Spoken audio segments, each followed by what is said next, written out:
గత ప్రభుత్వం విద్యుత్ రంగాన్ని అప్పుల్లోకి నెట్టేసిందన్నారు కాంగ్రెస్ ఎమ్మెల్యే కోమటిరెడ్డి రాజగోపాల్ రెడ్డి. శాసనసభలో పద్దులపై చర్చ సందర్భంగా ఆయన మాట్లాడారు.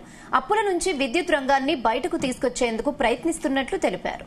ఇక గత ప్రభుత్వ తప్పులు ప్రజలకు చెప్పాల్సిన బాధ్యత తమపై ఉందన్నారు. కేసీఆర్ సభకు ఎందుకు రావట్లేదని అడిగితే కేసీఆర్ తో మాట్లాడే స్థాయి తమది కాదన్నారు. సభకు రానప్పుడు ఆయనకు ప్రతిపక్ష హోదా ఎందుకు?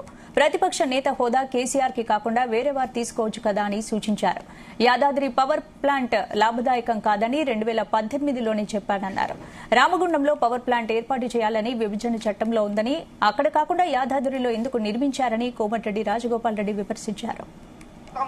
ఎమ్మెల్యే గెలిచినప్పుడే అందరితో పాటు నేను టీఆర్ఎస్ లో పోయిటోండి. కాంట్రాక్టుల కోసం అయితే ప్రజల కోసం, ప్రజల పక్షాన మాట్లాడే గొంతు, తెలంగాణ కోసం కొట్లాడిన గొంతు కాబట్టే నేను అక్కడే ఉన్నా. మళ్ళీ ఇక్కడికి వచ్చినాం. మీరు ఆ విషయం మర్చిపోవద్దు. మీరు ఎన్నైనా చెప్పండి, అమ్ముడు పోయినామని బదనామం చేసిన అధ్యక్ష నడవకూడదు. ఎందుకు అమ్ముడు పోయిన వ్యక్తి మళ్ళీ కాంగ్రెస్ లోకి ఎందుకు వచ్చిన అధ్యక్ష?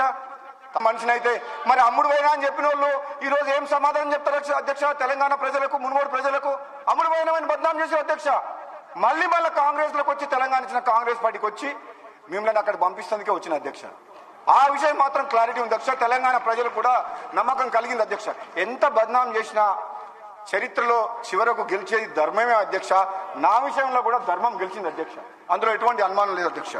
అధ్యక్ష మేము చెప్తున్నాం అధ్యక్ష, రాబోయే రోజుల్లో అదే ఇప్పుడు ఇంకో కొన్ని రోజులు అయితే మొత్తం బయటకు వస్తుంది. సోమేష్ కుమార్ వచ్చిండు, మళ్ళా నువ్వు